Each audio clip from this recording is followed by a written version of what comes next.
Chapter 50. Kevin and Daddy kept ongoing chatter about the band, and I was soon sold on the idea and set to audition to be the drummer since they didn't need a guitar player. He urged me to teach Kevin to play another instrument. Kevin picked the drums, and so we practiced. Daddy was encouraged that I finally had a real friend and that I was getting along with David too. That became apparent to me when Kevin brought David along so he could drive us over to Rick's house. I wanted to drive, but I wasn't legal yet. I wasn't supposed to ride my motorcycle on the road either, but in the country you could get away with it. David and Kevin seemed to spend a good bit of time together. Rick lived only a short drive away.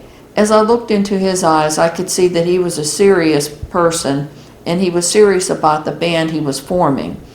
He was dark-haired and green-eyed. He stood about 6 foot tall with an average build. I was kind of smitten with him the day we met. Through Kevin, I knew that he was 5 years older than us. His girlfriend Carol was at his house too. She was a bleached blonde with hazel eyes. She was about 5'9" and had an average build. She was also 20 years old. I mentally compared her to myself. I stood only 5 foot and weighed 95 pounds. I had heard the kids in school remark about how hot I was, but more people called me a bully as well as a motorcycle girl punk. My dark hair was wavy and hung about 6 inches past my shoulders. My eyes were the same pretty blue color as Daddy's. Rick looked me over and said, "Aren't you the chick that gets in all those fights?" The band was his. He played bass guitar and was the front man. "Yeah," I casually replied. "When I was in 8th grade, I beat up a guy that was trying to beat you up." His face reddened as Kevin, Carol, and David laughed at him. "I had that handled," he finally replied. I smiled. He hadn't had anything handled that day with the bully, but I wasn't going to embarrass him further by arguing with him. "How many times have you been suspended from school?" Kevin asked, as though suspension was the most important issue in the world. "Once." That wasn't counting the many times I'd had in-school suspension, and of the many times I'd escaped being expelled. I was sure that my luck was going to run out on that. Damn, my dad would be pissed. He didn't understand that I was a superhero. "Geez, my mom would kill me if I ever got suspended," he said as he gazed at me in admiration. I smiled at him as I thought of all the in-school suspensions.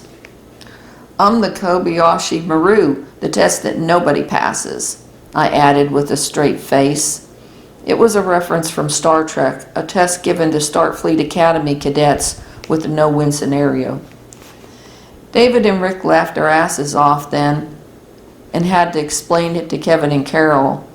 I was mostly serious about being the test that nobody passes. "You're just a bully," Carol told me. I was thinking that the rest of them didn't have the guts to say that to me. I shrugged my shoulders. "I'm okay with that label." "Don't some people call you Christmas tree?" Rick asked. "The hoods I know call me that sometimes, and the people that I don't like call me that, but I go by Angel." "Are you going to freak if someone here calls you Christmas tree?" he said with a tone of voice that was just threatening me to say yes.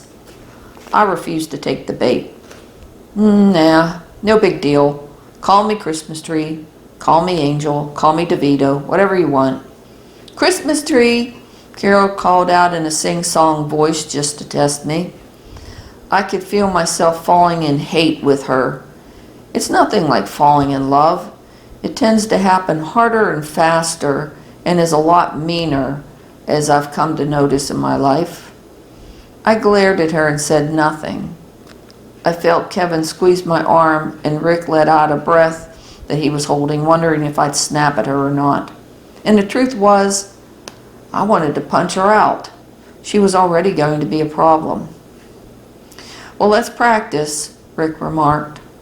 I picked up the sticks and added rhythm to their song. If I had to rate myself on playing instruments, I was one of the best guitarists I'd ever heard. I could go head-to-head with the best pianist, and I was a pretty damn good drummer. I could play the violin pretty decently, but it wasn't my favorite instrument. I guess that I played guitar more than anything. David took that break to take pictures of us playing our instruments, and then he set his camera up on a tripod and took a picture of all of us. He handed his camera to me to take some pictures of him. "You're so annoying," I told him as I snapped a few artistic shots.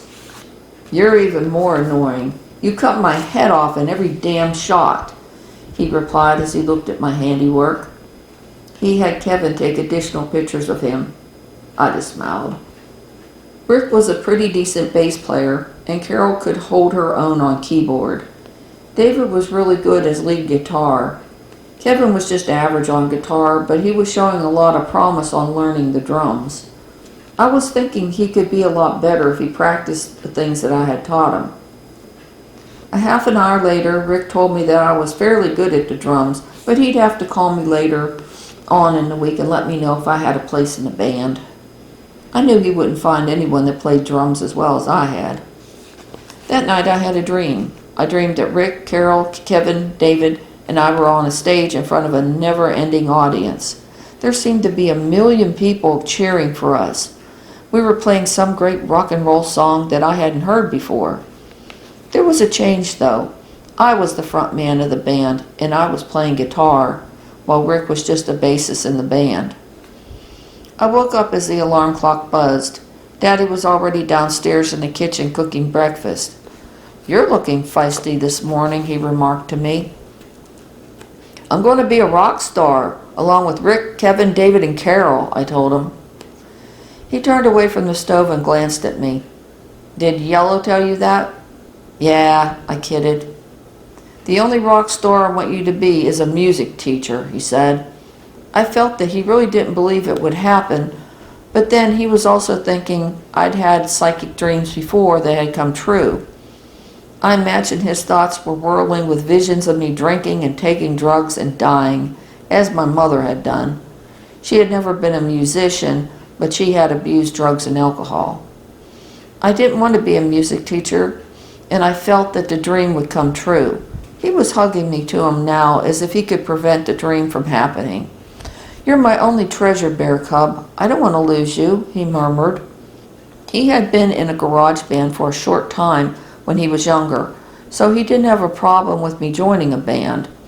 His band had broken up, and he expected any band I was into would break up at some point too. He knew I loved playing guitar, and his logic was that I would become more social if I was around more people. He wanted me to be normal and social like Kevin. I hoped that for me too, but I didn't have much confidence that that would happen.